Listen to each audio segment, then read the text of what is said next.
Merry Christmas! Woo! Hello everyone, my name is Lucy and welcome to Books and Brushes. So, I'll let you in on a little secret. I'm filming this before Christmas, but by the time you see it, you will have had Christmas. So I hope you had really Merry Christmas, got everything you wanted, you had all your family and friends, and if you didn't, that's okay. I know I didn't. So whether you celebrated Christmas or not, whatever it is you did, I hope you had a good time. Hang in there, we're almost 2019 because 2018 can go. It can go. Now that Christmas is been and gone, it's time to talk about our December wrap up. Our last one of the year before January. And then all of the month of January, I'm going to be doing a whole host of videos about all the 2018 stuff gone and the 2019 stuff to come.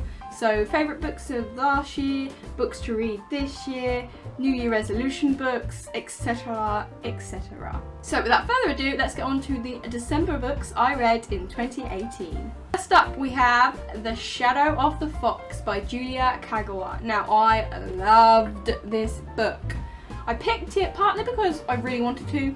Secondly, the colours really wintry, I thought. I know this cover is completely different to the US cover, like a million miles different, so I don't know. I still quite like it. I like this cover though. The tinsel is falling. But I absolutely loved this book. If you haven't heard of this book, it is a book based on Japanese mythology set in a fantasy world. And that's just as interesting and amazingly cool as it sounds. So we follow a main character who's a kitsune, who is a half fox. By the way, we'll be butchering all of the Japanese pronunciation, it's fine. And this kitsune girl has lived in a temple her whole life, gone absolutely nowhere, and suddenly she's out in the big bad world entrusted with one of the most important objects that could cause destruction on the world. So no big deal.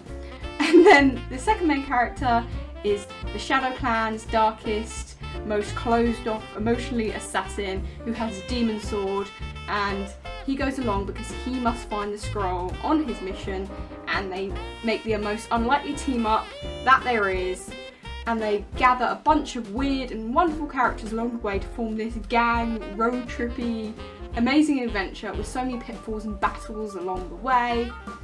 I absolutely loved this book.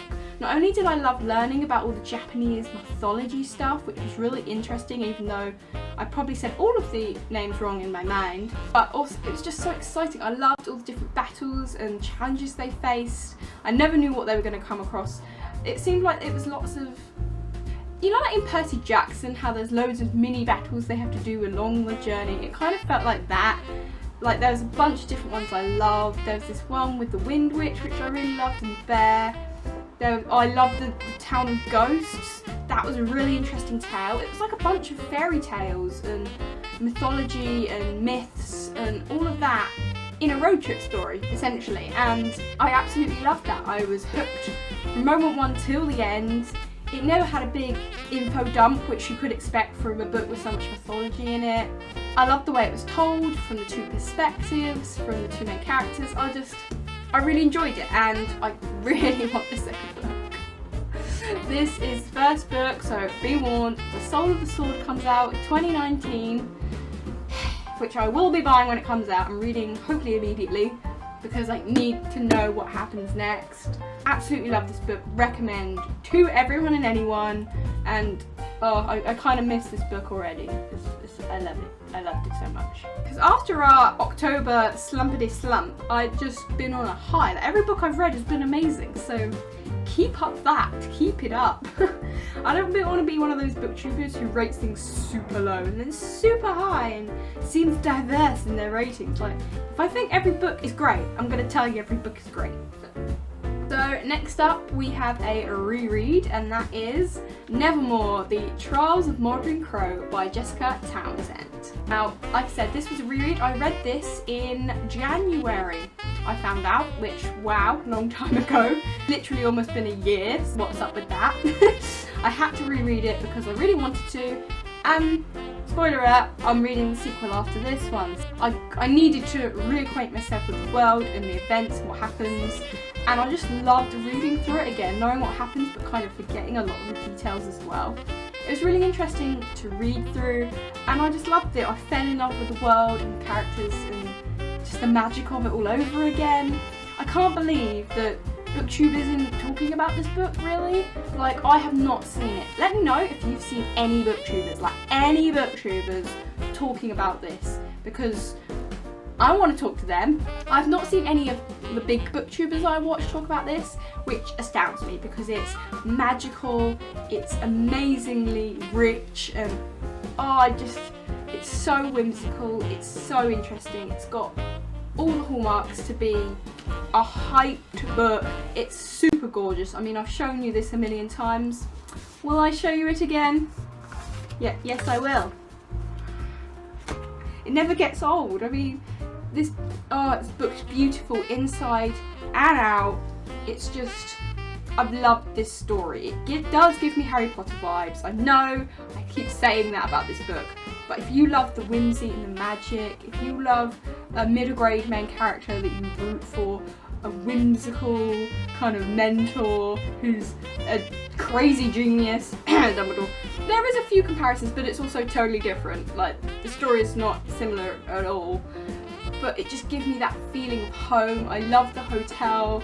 It's just insanely amazingly cool. The world is so inventive and creative, and you don't expect what happens, you don't know what's going on, you just go along for the ride with Morrigan, and I absolutely love this story and I loved rereading it. And now we get on to the next book, which I'm currently reading, and that is Wondersmith, The Calling of Morrigan Crow by Jessica Townsend.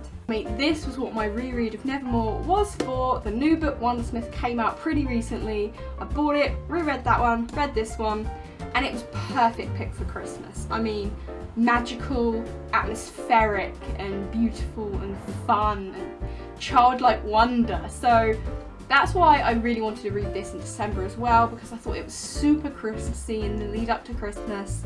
And I'm so glad I did, because it's been giving me those warm, fuzzy vibes, and I absolutely have loved reading them. Now, this book picked up right where we left off. The mystery of the Wondersmith is unveiling itself. Like I said, I haven't finished it yet, so I can't give you the overall statement on how I feel about it. I am that much through, so I'm almost at the end, but it's going to be like a 9-star book. I can tell. I just know something drastically bad would have to go wrong in this book for it not to be that good of a book. So, characters are just as interesting. We're meeting new characters. The situation is just as perilous and mysterious as before. We have just as many mysteries to solve, new locations to venture into, new evil and annoying characters we have to wade past. And just, I love this book series.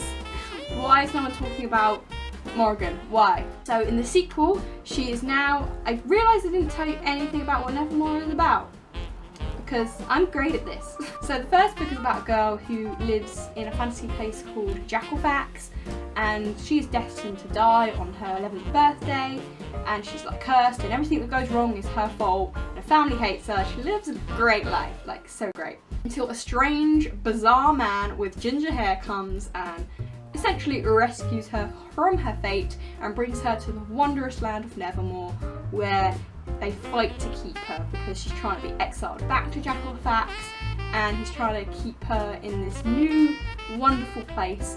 And to do that, she must get into the Wondrous Society, where he is a Wondrous Society member and he's a patron. She has to go through all the trials to get in. So that's the basic essential plot of Nevermore. Wondersmith picks right on up. She's like now got the Wondrous Society perils to deal with. She's got new mysteries, there's blackmail, there's intrigue, there's disappearances. There's all sorts going on. The last chapter I read, I'm still kind of angry and choked up about what happened because I got emotional a bit there. Don't hurt the Magnifica. Don't do it. This book has all the hallmarkings to be another amazing middle grade, and if you do anything in 2018 or 2019, that is pick up this book series and read it, because not enough people are realising how amazing this book is, and it needs all the hype. It needs every hype because it's just ingenious. And I have a feeling that all you Americans out there, because I know a lot of the BookTube has American viewers, it's got so many British things. And I know you guys love that about us. I know you do.